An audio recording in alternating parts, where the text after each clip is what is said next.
Sober Cell.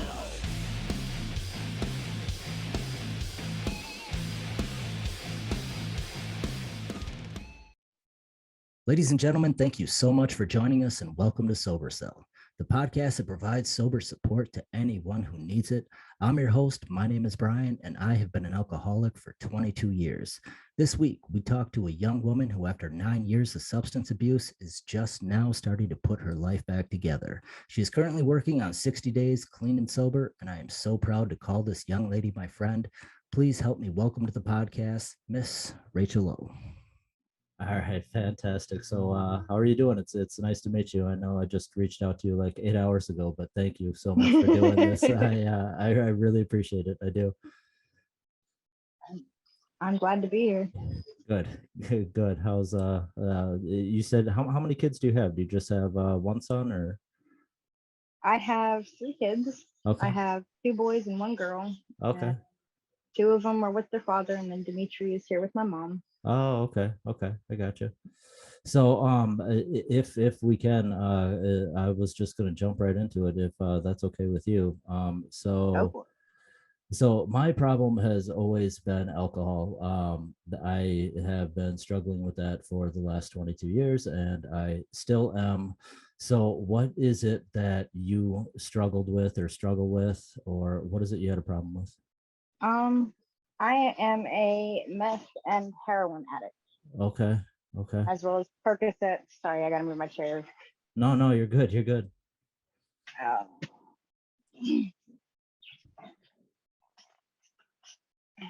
For the last 9 years, I don't know if that lighting did any good. No, it's great. You're good. You're good.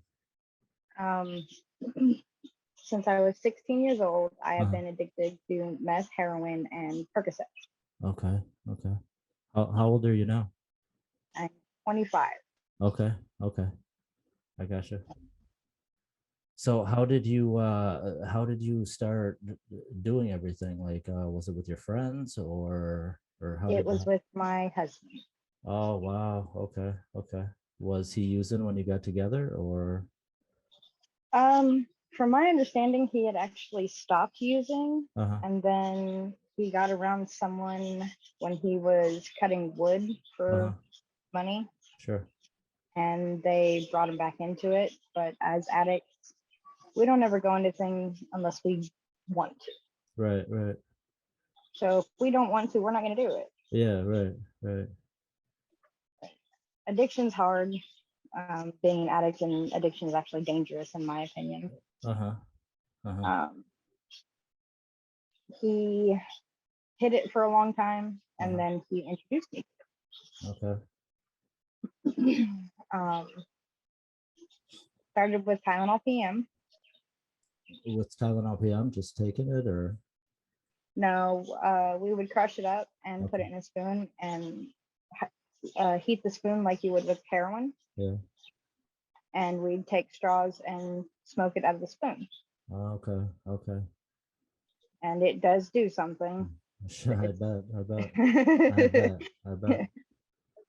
Instead of making you pass out, it's more like speed. Okay. Wow. And what Then I went to nutmeg. Nutmeg, really?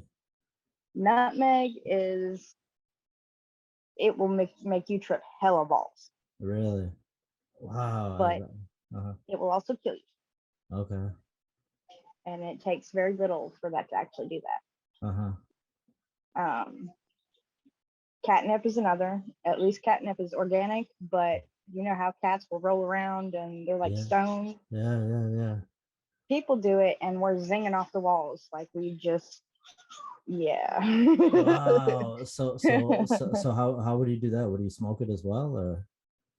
You can smoke it like out of a pipe. You can eat it as an edible. You can even boil it to where you have the oils as like an extract and put it under your tongue or snort it or like, you can do all sorts of things with it. I would not recommend crushing it and snorting it because it burns. Wow. That's crazy. So where did it go from there? Look, he said yes. No, Look. you're good. All right. Let me finish this podcast and then I'll that's my son. That's him, huh? Yeah. Right on. Um, the crystalline flower food for bouquets of flowers that you get at the grocery store, Sure. it's rubber band to the stems of them. Yeah. It's made with bleach. Okay. And as I wrote in my article, it will get you higher than meth with meth on crack with a Yeah. dash of cocaine. Yeah. I mean, Yeah, no, I actually read your article. I don't want you to think I didn't, but I did, want to be able to ask you about this stuff too. So you were 16 when you started doing that stuff? yes, I was. Uh, Shrooms, I only did shrooms once. Okay. I had a very bad trip. Okay. Everybody's faces were melting off, Uh-huh. and I touched it the one time, and that was it. And what was it about that? Do you remember? Like, did something scare you? Or because I remember when I used to do acid and mushrooms, like if I wasn't around good people, I could get pretty freaked out pretty easy, I was in a very good environment when I did my shrooms, Mm-hmm. and everybody around me, and I would see people that weren't even there, Right. and their faces would literally melt Just off, start melting. and you Yeah. just see the skull and blood underneath, Right. and it scared the hell out of me. I bet. I didn't touch it again. Uh-huh. I've never done acid. Okay. It's the only thing that I haven't touched. Okay.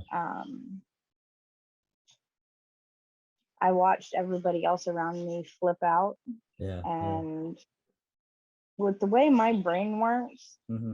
because I've got a lot of trauma from like blunt force trauma and abuse Mm-hmm. in all forms. It's not the brain for acid. Okay. Let's see. I like to go fast. Yeah. Sure. I like the way that meth and heroin Uh-huh. that turns my brain on completely. Uh-huh. Like, I've done some pretty badass pieces of art Uh-huh. while I was high. Sure. But I used it to numb myself. Uh-huh. I wasn't happy with who I was. I didn't like my home life. I was abused every day, Uh-huh. and I didn't want to be here. Right. I was trying to kill myself. And every time I succeeded, I failed at the same time because somebody that cared about me would always come help me. Right. But then I learned recently it was for their benefit. Uh-huh. That's the downside to being an addict. Uh-huh. Everybody in your circle wants you for one thing. Right. Um,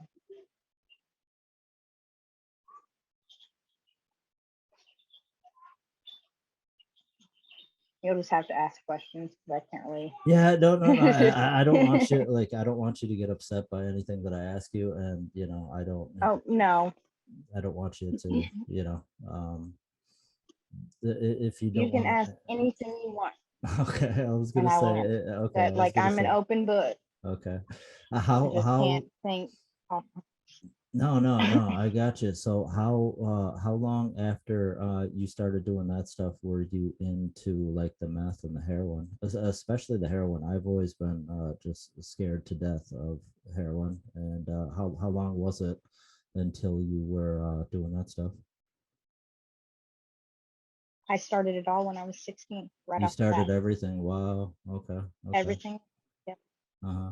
How long were you with your husband for? Are you still with him, or how's that going? We finally got divorced in November of last year because Oh, March 19th of uh-huh. last year he beat me unconscious with a baseball bat. Oh, Jesus, I'm sorry. And that had to do with drugs. Uh-huh. And drugs run my marriage.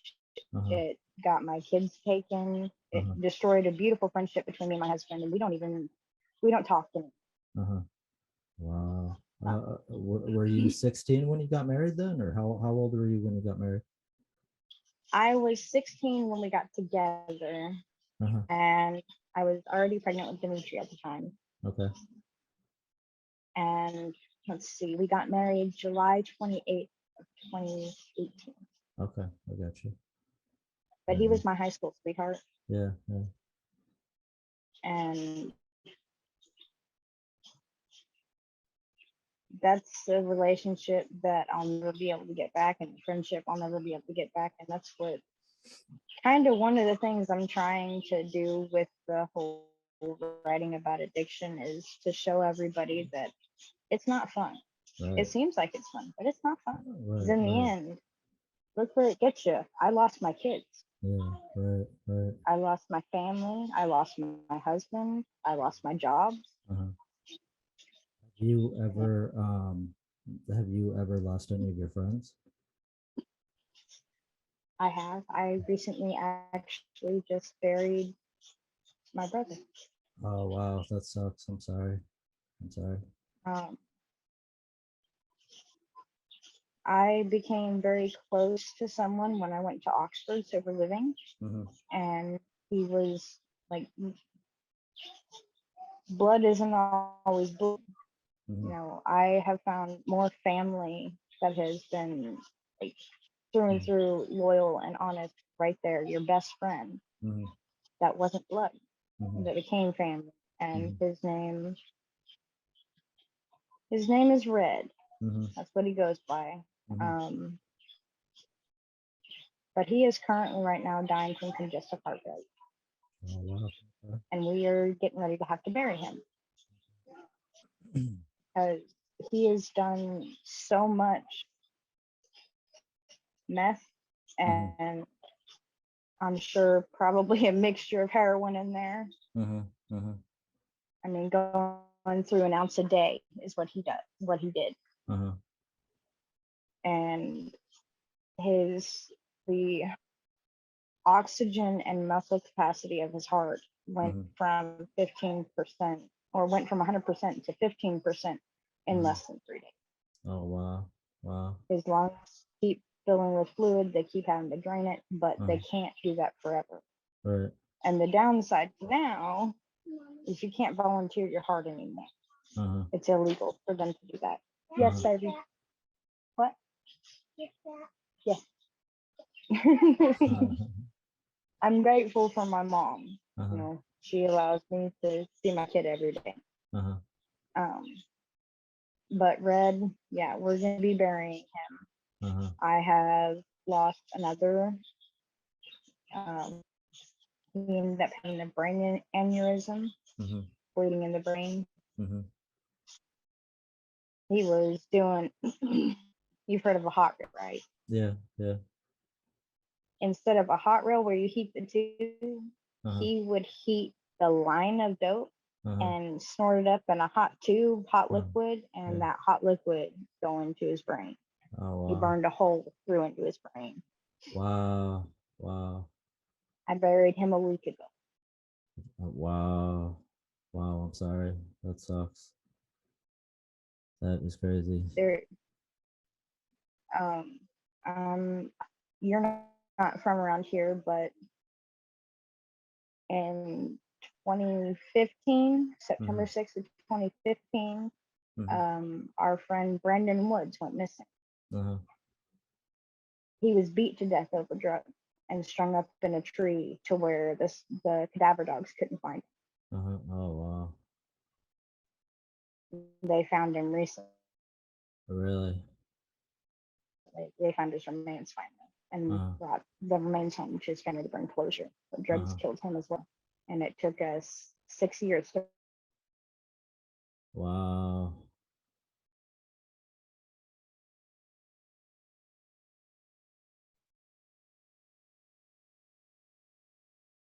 Are you still there? I think I'm losing you a little bit.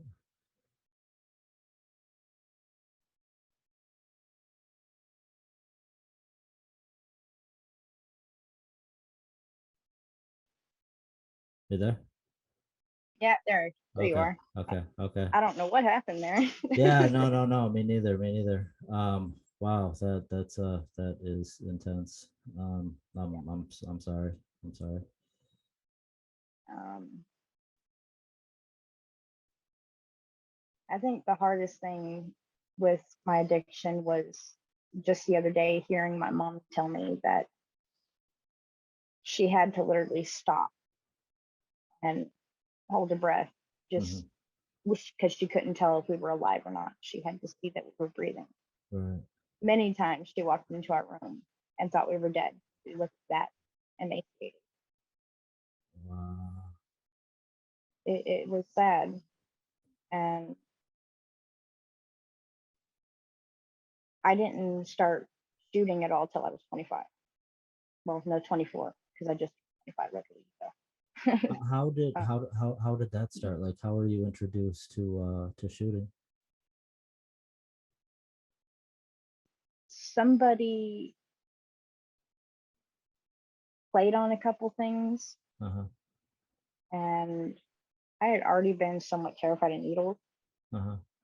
but I trusted them. Uh-huh. I didn't never hit myself because Uh-huh. I knew I would screw something up. Uh-huh. So I let him hit me, Uh-huh. and that's a love that I never thought I would be able to break. Really? Yeah, I started in March Uh-huh. of this year Uh-huh. shooting, Uh-huh. and I was only shooting dope. I didn't touch the heroin. Uh-huh. Um, and he blew a vein. Oh, really? And then I decided when I was really depressed one night, because my two best friends just they got me out into the middle of nowhere and then just dropped me. Stopped hanging out with me, stopped talking to me, and I was alone in a Uh-huh. place where I had no clue where I was, Uh-huh. who was there, Right. and I had to learn, get to know everybody that I lived with. Right. They didn't like that. Uh-huh. So I had another friend come up from my hometown, which is where I'm back at now, Mountain Yeah. Grove, Missouri. Uh-huh. And I trusted this person. Mm-hmm. I would have taken a bullet for them. I trusted them with my life. And they swapped the bag that I had bought of meth Mm-hmm. for heroin. Oh, And I wow. did a whole quarter bag of heroin instead of dope. And I only needed, of heroin, I only needed 0.003 on a scale. Uh-huh. I killed myself on the side of the highway alone, nobody there. And I Wow. am only alive because a neighbor's dog found me. Really? Yeah. Wow. Wow, that's crazy. So did they, so what, you went to the like, were you pronounced dead, or like what, No what? paramedic. Uh-huh. The neighbor just, because I walked almost all the way to Springfield, Missouri from a town that's about 8.5 miles from the center of, Okay. and I walked all the way to the edge of Springfield, Uh-huh. and they picked me up there. They made the shot up for me, Uh-huh. and they hit me. Uh-huh. And then knowing I just had that, knowing how much was in it, they Uh-huh. just had me get out of the car. I know I Wow. was lolling Wow. because I don't Wow. remember getting out of the truck. Uh-huh. And I woke up with the dog breathing on. And then what happened after that? Like, when you I came. stayed there on the side of the road until someone came and got me. Wow. When you're an addict, the problem with it is I've never ever had anything like that happen. Right. What happens when somebody overdoses and ends up in the hospital?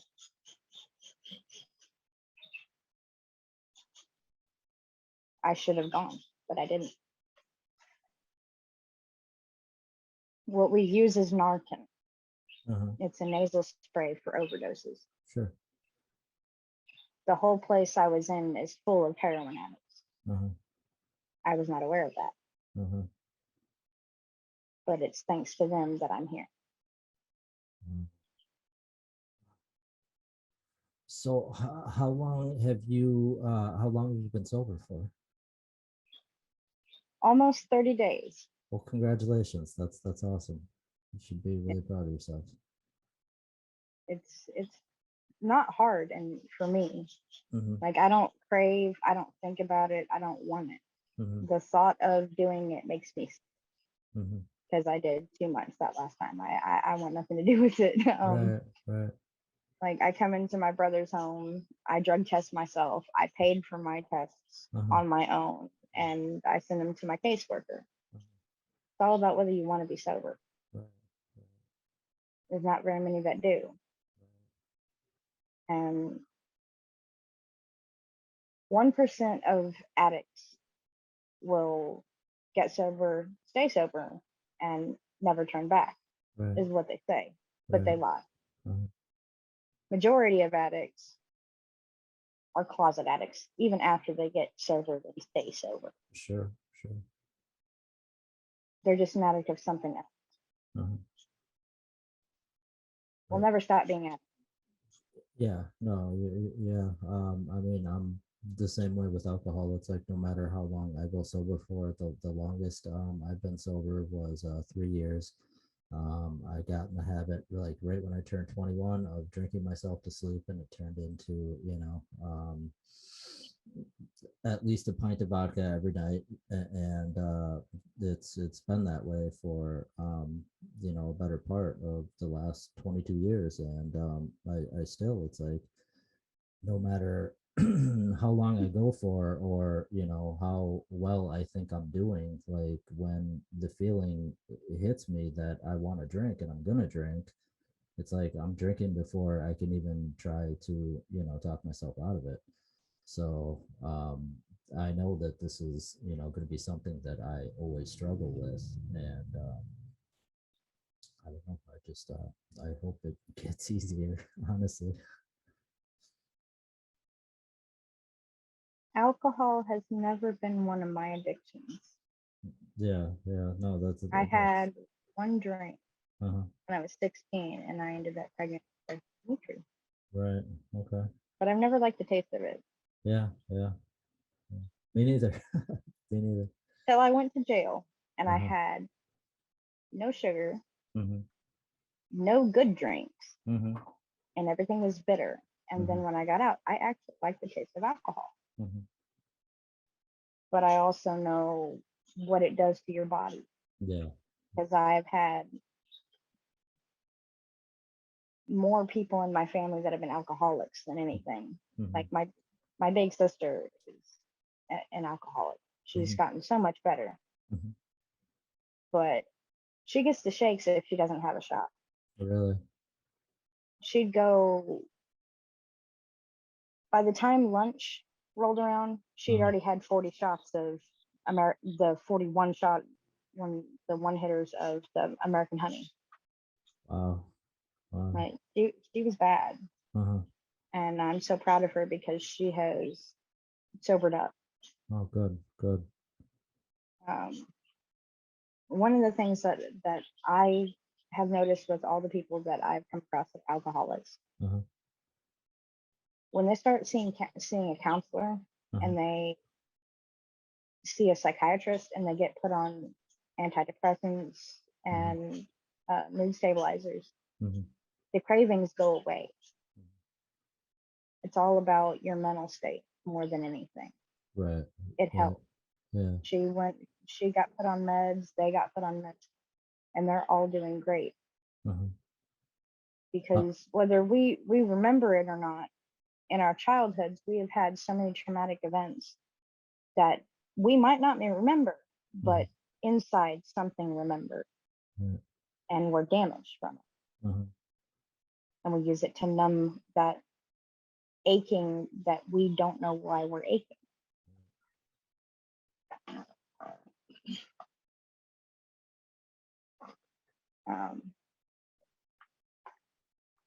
I'm better with writing. No, I hear it. No, you're doing great. You're doing great. So this is my addiction. You still smoking cigarettes? Right on. That's cool. Do you smoke marijuana at all, or did you ever smoke marijuana, or? I smoked marijuana when I was a kid, but then after I got pregnant with my daughter, I seemed to have an issue with THC. Oh, okay. Yeah. Like, where like some people painkillers will make it to where they can't breathe. They'll feel like their throat's closing up. Some of them, their throat will close up and they'll swell up like a balloon. Mm-hmm. I can't breathe. I Okay. feel like my throat's closing up, Sure. and I start breaking out in hives, and it's bad. Wow. Okay. Okay. What's When I probably. was married to my husband, Mm-hmm. he smoked dab around me. He had one little tiny hit, and Mm-hmm. he blew it in my direction, and I couldn't breathe at all. Like, he was taking me out of the garage and trying to get me fresh air because I couldn't breathe. Oh wow. Okay. Wow. Never had a problem with cigarettes though. Me quitting cigarettes is like alcohol in a bottle and not getting rid of the bottle, Right. but keeping the alcohol part. Right. It's a no-no. Yeah, I gotcha. I gotcha. with it's my stress reliever. Mm-hmm. Like, it would probably help if I wasn't around smokers all the time. Sure. Because when I'm not around smokers, I don't pick up a cigarette. Mm-hmm. I think I do it more so for the social aspect of it. Mm-hmm. When I'm alone, I can sit there with a pencil in between my fingers Mm-hmm. and hold it like I would a cigarette, and I'm fine. Right. But like when I come over to my mom's, because my mom's a smoker. Uh-huh. My brother used to be a smoker, but now he traded that for chewing. Okay. Okay.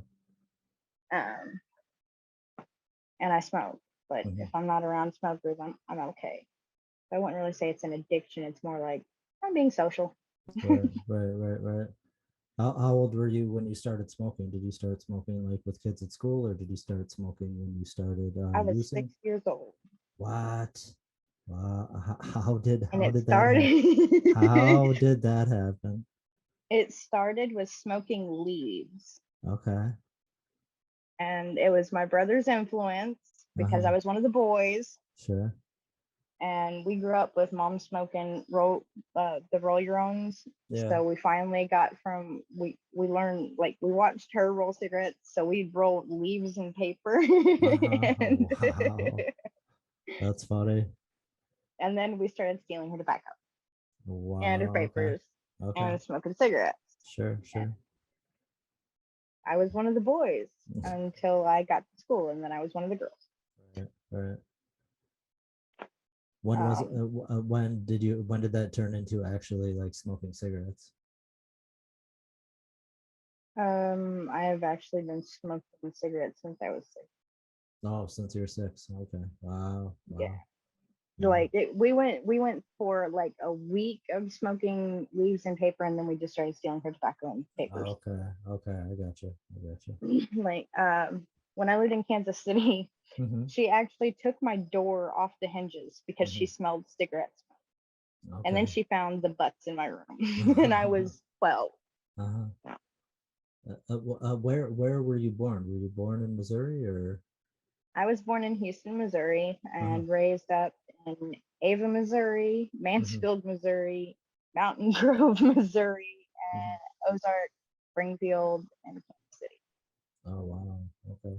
I've bounced around a lot my whole life. Um, I mean, we've stayed in each place for a little bit, but I think Mountain Grove's Uh-huh. the longest we've actually stayed, Uh-huh. whether, I mean, city-wise. Mm-hmm. When we got to Mountain Grove, let's see, it was October 1st of 2015, Mm-hmm. and we lived over at the old house for a little bit, which is like on the other side of town, over by Mm-hmm. the highway. Mm-hmm. And I was a bad addict, Mm-hmm. so if I was home, I was close up in my room, Mm-hmm. but at night I was gone. So most of the time I was really gone, Mm-hmm. bouncing around because I was never where my family was. Mm-hmm. I couch hopped, Did you and ever then you what? were you ever were you ever homeless at all? Did you ever have to like stay out on the streets or anything? Since 2018, Really? yes, Wow. What still am. wow, okay. Um, how did that come about? Like, where were you um before you lost your place? The house we moved to, my brother actually bought, Uh-huh. but my now ex-husband, he got my kids removed based on my mental state, Uh-huh. and DFS was right to do that Uh-huh. because I was in no state to be a mom. Uh-huh. And my mom actually kicked me out. She didn't mean it as a like, I don't love you. Sure. I'm not going to do this with you. It was DFS told us that if I was not here at the house, Uh-huh. she would have a better chance at getting the kids back with her Okay. than if I was still here. So she took one look at me in front of the DFS agents and said, Rachel, as of right now, you no longer live here. You have to get your stuff and you have to move. I was like, okay. I accepted that and I said, anything to get them back. Mm-hmm. And for several days, I was over here getting some of my stuff. And then the place I had to stay, Mm-hmm. I suddenly couldn't stay there because the girl was just as bad as I was at being an addict. She still is. Mm-hmm. And she got paranoid and didn't want me there Mm-hmm. because she didn't like the fact that DFS had came into my life, blah blah blah. Mm-hmm.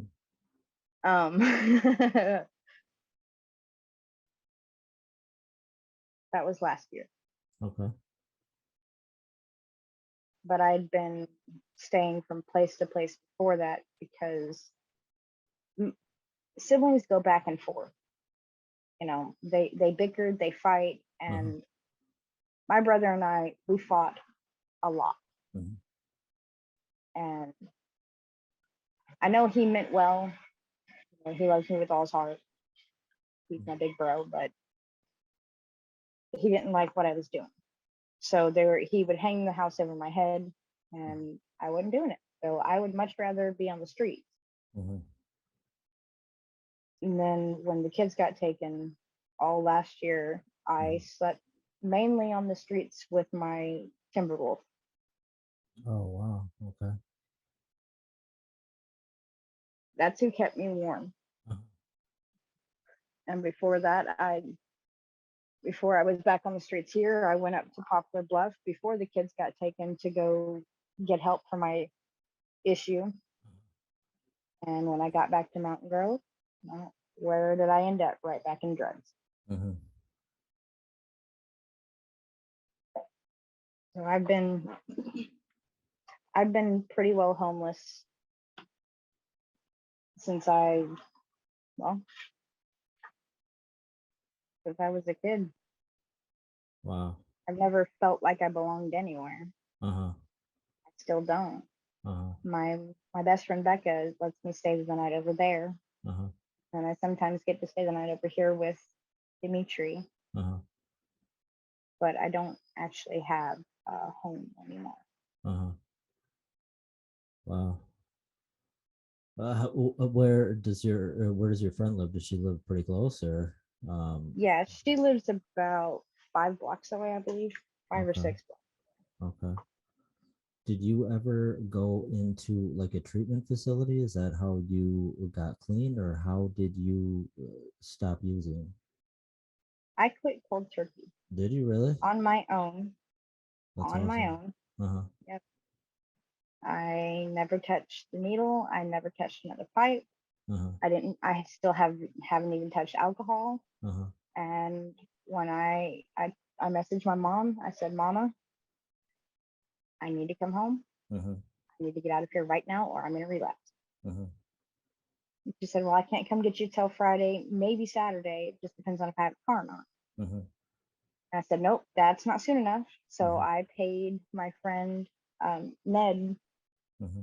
who helped. He really helped me up in Springfield. He's one of the ones that took care of me Uh-huh. and looked out for me up there. Because Uh-huh. I moved from my hometown here in Mountain Grove with all my family Uh-huh. to Springfield, where I knew nobody. Uh-huh. And that's when I was trying to get clean. And I went to sober living. When I got out of sober living, Mm-hmm. I got back into drugs up there. Okay. So I was like, no, I can't do this. I need to come home because I need to be with family Mm-hmm. and close to my kids, Mm-hmm. or I'm never going to want to stay clean. Mm-hmm. And that last time I used, it scared me that bad. Mm-hmm. And so I paid him $40 to bring me down to Mountain Grove at like 2 o'clock in the morning. Mm-hmm. I got here at 3 o'clock in the morning, Mm-hmm. and I was waiting for my friend Anthony to wake up because he had to be. I think he's on drug court, so he has to wake up and call in every morning to see if he has a drug test. And I sat there on the church steps right down the road from my mom's after I put my luggage on her porch. Messaged her. I said, "Hey, Mom, I'm in town. I left my luggage on your porch. I'll come back and get it later." Mm-hmm. I ended up falling asleep on those stairs because another friend of mine who is also an addict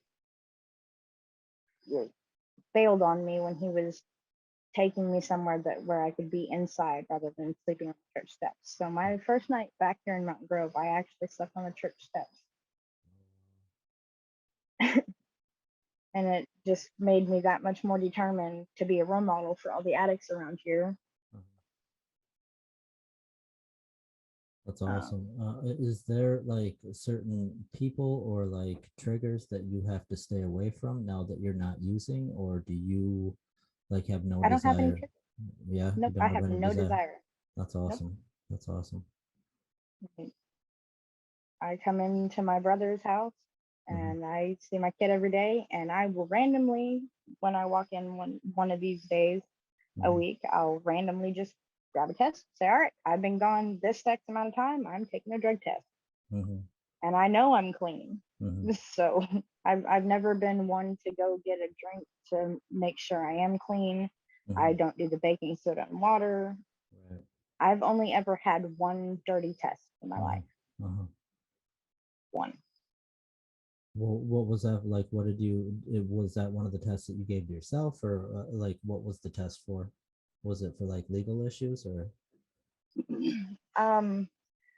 I had my first drug charge last year, and it was when I actually had been sober for about 2 weeks, so I was clean. And somebody put a straw in my purse with meth residue in it, a straw that I hadn't seen in about a year, that my ex-husband and I had used to scoop up the drug and put it in the bag to weigh it out to sell. I melted that straw and threw it away when I left for Poplar Bluff. It magically appeared in my purse when I had checked my purse to make sure I had no paraphernalia when I left that night. I had my second drink. And I was drunk off like just 2 shots. And they found it in my purse somehow. And I got charged with it, but I never got convicted. They dismissed it because I went to Oxford. I got my second drug charge right after I got out of Oxford because who I was seeing at the time and my roommate had a loaded rig and a bag of dope in the car. He actually sadly had loaded that apparently in my brother's driveway when I came down for one of my DFS kid visits. Oh, wow. Okay. So we got pulled over right after we left my kid visit, and we both got brought in when he even claimed it, and they were only supposed to arrest him, but they took me in too. And I ended up getting it dismissed, and he is now facing those charges. Not with him anymore. The drugs also kind of they really mess with your mind, and they make you very angry and aggressive, and you'll do things that you would never dream of doing while you're sober. So just coming out of that kind of marriage, I actually transferred to Walmart down here I work for Walmart, Mhm. and this is the first time I've ever been able to hold a job. Mhm. And only a few select people know where I'm at. Mhm. I make a point to not associate with up close and personal to anybody who is obviously not wanting to get sober. Right. Right. I will talk to them from a distance. I Mhm. will be there for them from a distance, Mhm. but I don't mingle with them anymore. Mhm. I do seek out people that Mhm. I think want to get sober, and I'll Mhm. help them. Mhm.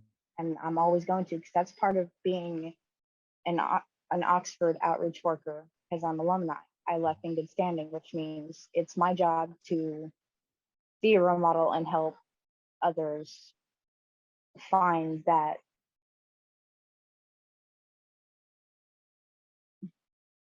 that rebirth. Mhm. So,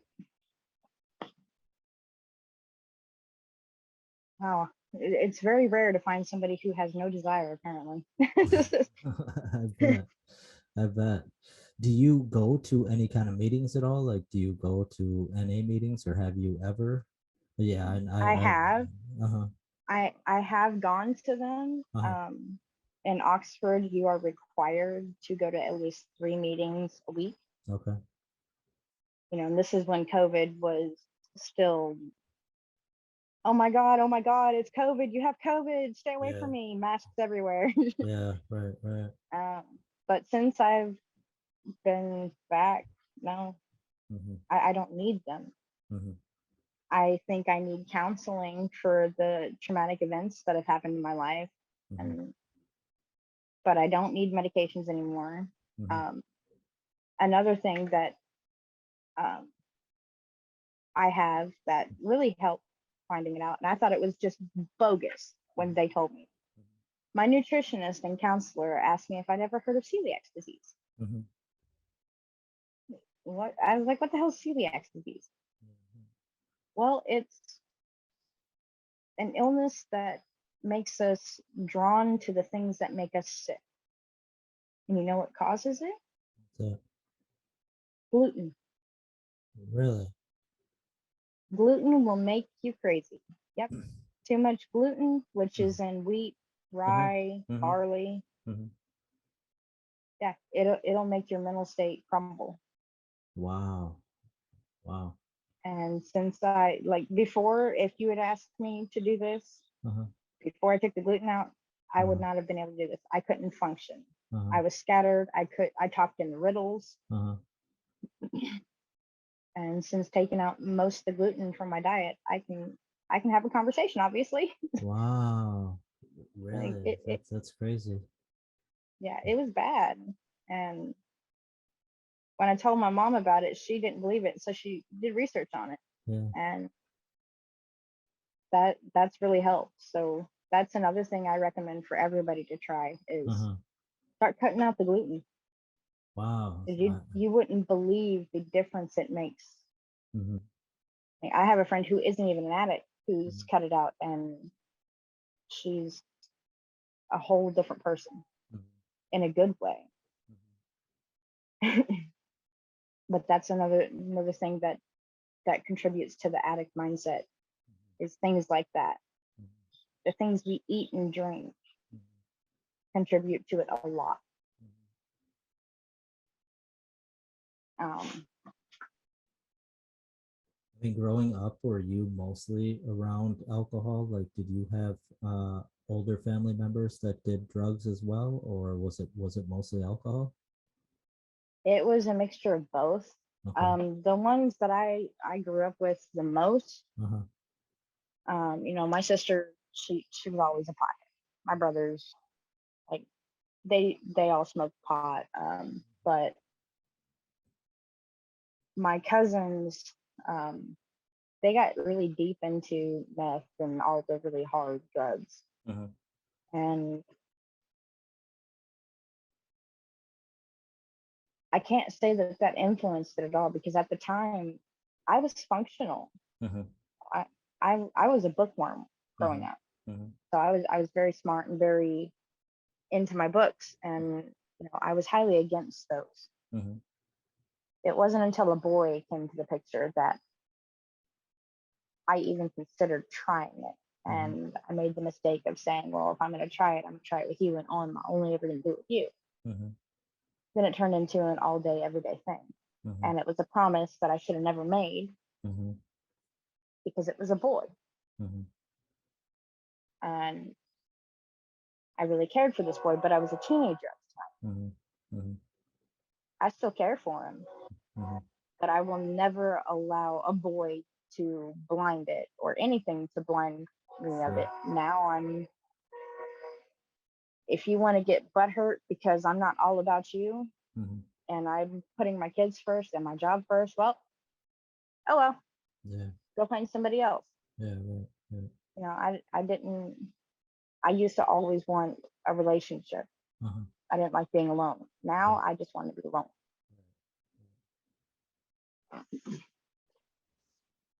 That's So another thing.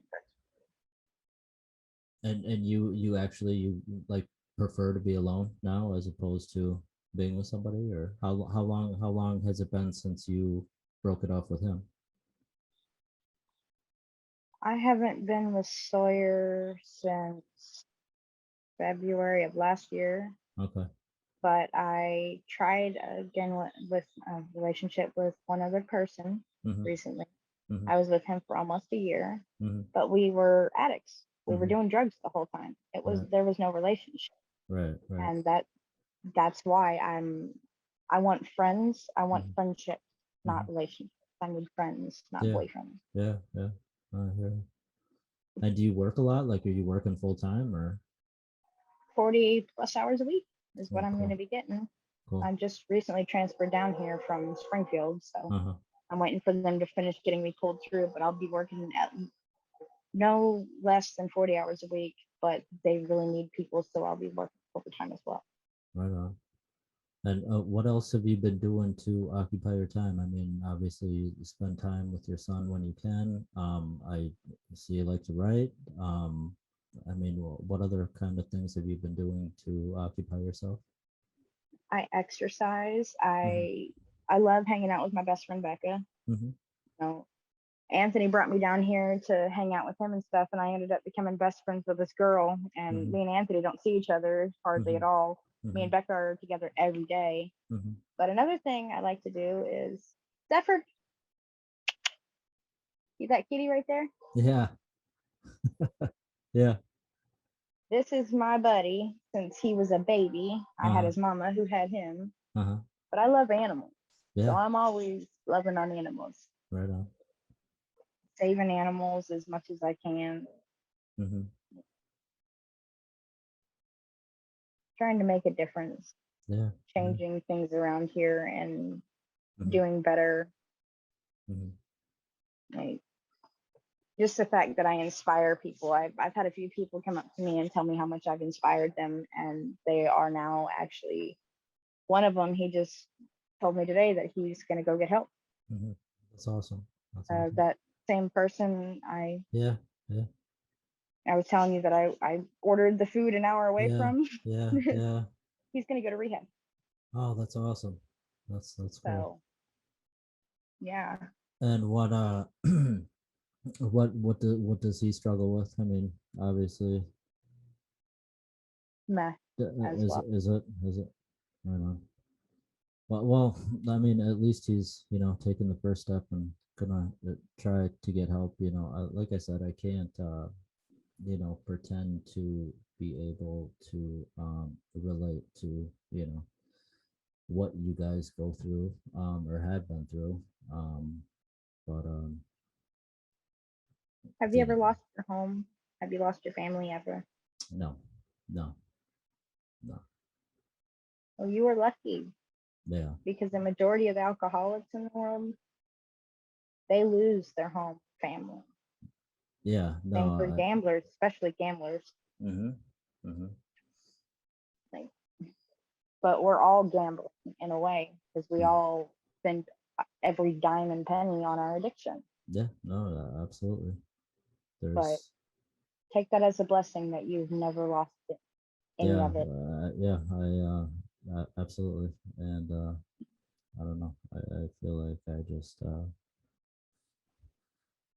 just need to finally buckle down and stop before, something bad happens. Um, I mean, I've done my fair share of overly dumb shit while I've been drunk over the years, and I really have.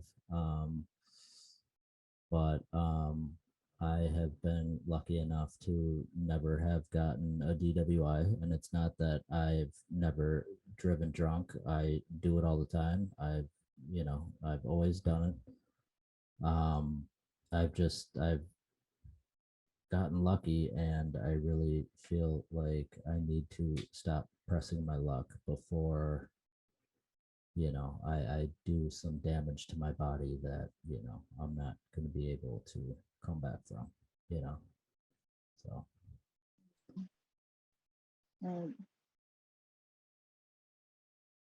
Buckling down and stopping before you do something stupid is a good idea. My sister, she's gotten, I think, two DWIs already. hmm She lost her license for a while, and I think she's getting ready to get it back. I'm not sure. hmm Is she older than you or younger?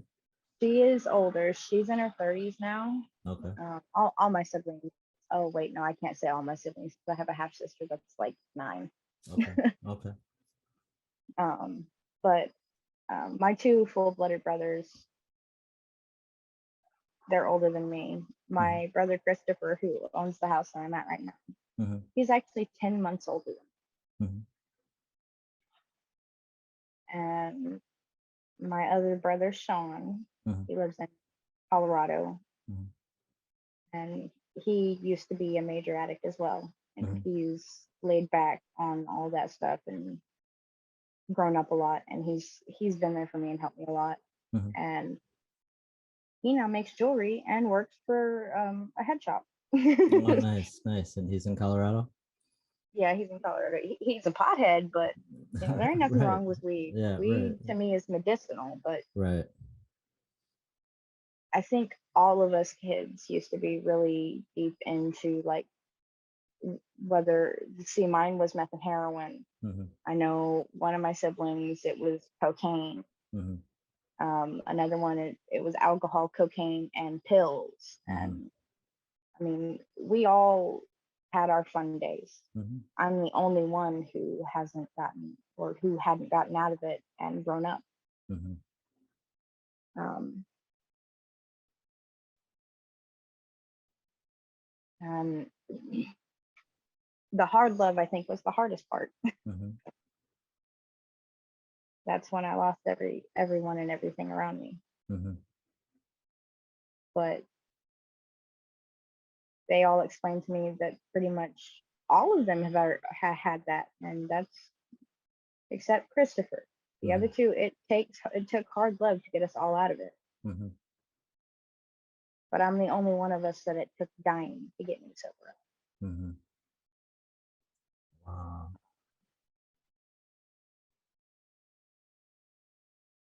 I'm the opposite of everyone here. hmm So taking the opposite and put it in a smacking smiley, happy smiley face, like really big, hmm I'm out of place. Right. I'd much rather be up there in Colorado with my brother, hmm at least visiting. But Right. even I can't even do that. Uh-huh. Um,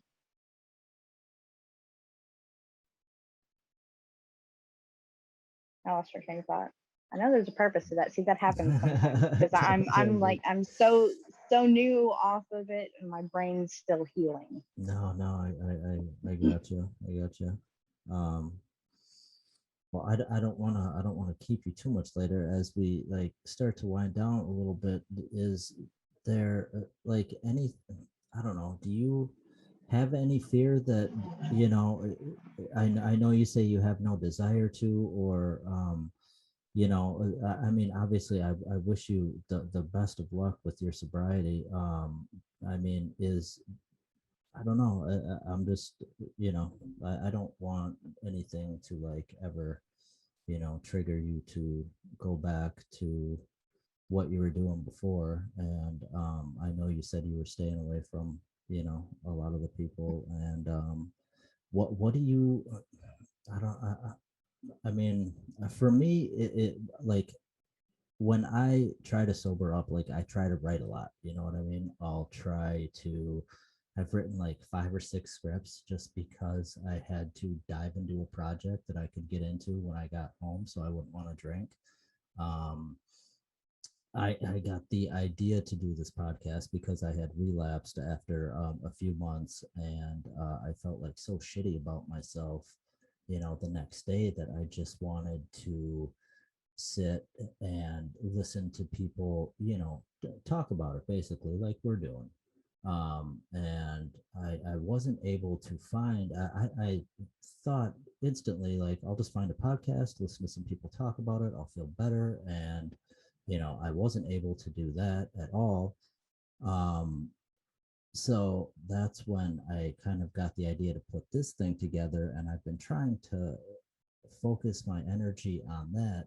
But I don't know. I still struggle with like boredom or I don't even know what it is. I don't even really know what I was trying to ask you there. I mean, is has your writing and just being around your son, and I mean obviously once you get to work too, I mean that's another thing is I have like 3 jobs, and most of the time I work at least 10 hours a day if not more, and I work 7 days a week.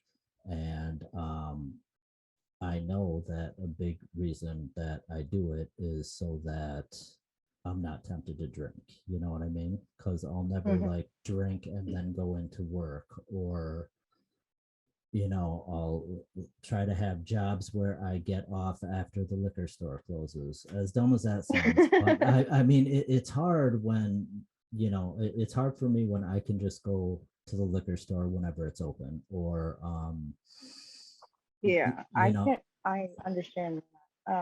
So let me ask you this: mhm. Are you alone? Is it just you Yeah, I mean, and your child?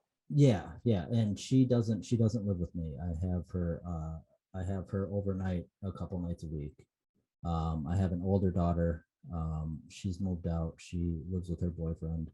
And but yeah, other than that, it's just me and my cat. So Get a roommate. yeah, Never be alone. yeah, yeah. That's one thing I've learned as an addict. Mm-hmm, Never be alone. Surround myself with people who are not drinkers, are not mm-hmm, drug users, mm-hmm, and are sober mm-hmm, or have been sober for a long time and can mm-hmm, keep encouraging you and doing like Becca. I'll be honest. mm-hmm, About 2 nights ago, I was going to step off of a ledge mm-hmm, and I was going to splatter and take my. mm-hmm, I was that depressed. And I remembered I had Becca and I said, nope, nope. I climbed off the roof and I said, I'm going home with Becca. I need my best friend. mm-hmm, Always have a best friend. Because if you're sitting there alone, mm-hmm, you're going to want to drink, you're going to want to use or whatever it is. You're always going to run back to it because that's your comfort. That's what makes you mm-hmm, feel like you're loved. mm-hmm, And there are plenty of people that will go out and they'll go get laid because they want to feel loved. mm-hmm, But the best thing you can do to feel that way and to know it's real mm-hmm. is that best friend. Because that best friend isn't going to let you do anything. And that best friend will probably slap the hell out of you if they find out you had those thoughts. Mm-hmm. I know mine would. Wow. Yeah, I never really thought about it like that, but I think that you're totally right, because I mean, what I wanted to accomplish with this show is to, I mean, I want it to be an outlet to where people can just, go on and listen to people talk and, enjoy the conversations. But I mean, I also wanted to do it for myself to, try to help me stay sober, to try to, give me something to be excited about and to just talk to different people. So, I mean, I always said if I could get to the point where I'm talking to somebody new every night, that would just be like so cool, Wow, you're right. You're absolutely right. Yeah. So do you have someone that do you have a new person every night to do this with so far? I have a couple more lined up so far, but I mean, I'm just, starting to reach out to people. I'm hoping that once I actually launch the show and I can, get enough people viewing it, because I invite people to, reach out to me if they want to be a guest on the show. So um definitely hoping to get to the point where I can talk to, somebody different every night about a different addiction, and just I don't know.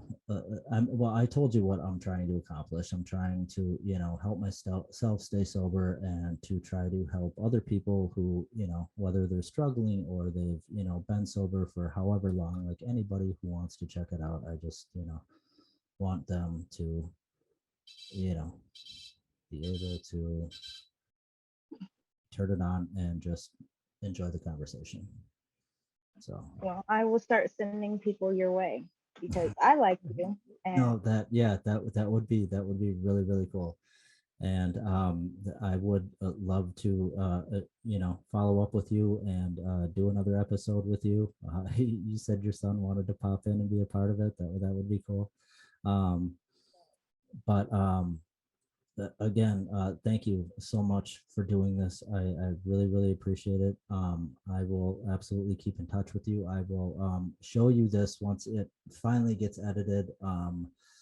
This is kind of a self-financed project. So I have my brother-in-law doing the music for it. I have my brother editing it. And, when you have family members that are doing something creative for you for free, it tends to take them a very long time to get it done. But see, me personally, I wouldn't edit it. I'd throw it in there raw because that's well, I mean, as far as editing it, all I mean is I'm going to just record like a little intro for it, a little outro for it, and then it's going to have music at the beginning. As far as the whole conversation, the whole like conversation from front to back will be there. And just try to sauce it up a little bit and make it look like actually know what I'm doing. But but I'm having fun so far. I really am. And again, thank you, Rachel, for doing this. I really, really appreciate it.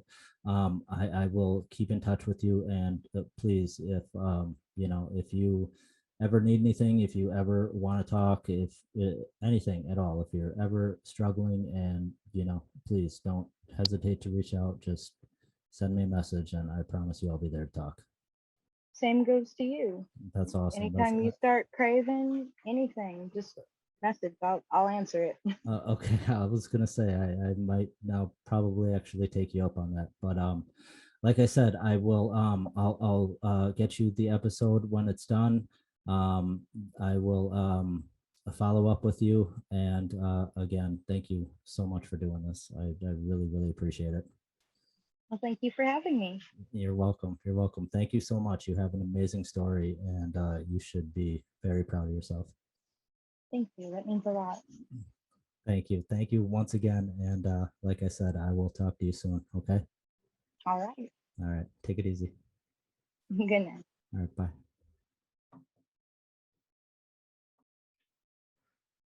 Well, there you have it, ladies and gentlemen. Episode 2 is in the books. I would like to thank you all so much for checking out the show, and give a very special thanks to Rachel for taking the time to share her amazing story with all of us. I wish her the best with her recovery process, and have no doubt she's going to stay on the right path. If you would like to support the podcast, please like and subscribe to our YouTube channel, and follow us on Instagram at BDP Pods. That's B as in Brian, D as in Douglas, and P as in Peapods. Until next time, please stay safe, try to stay sober. Have a good night, everyone. Ciao.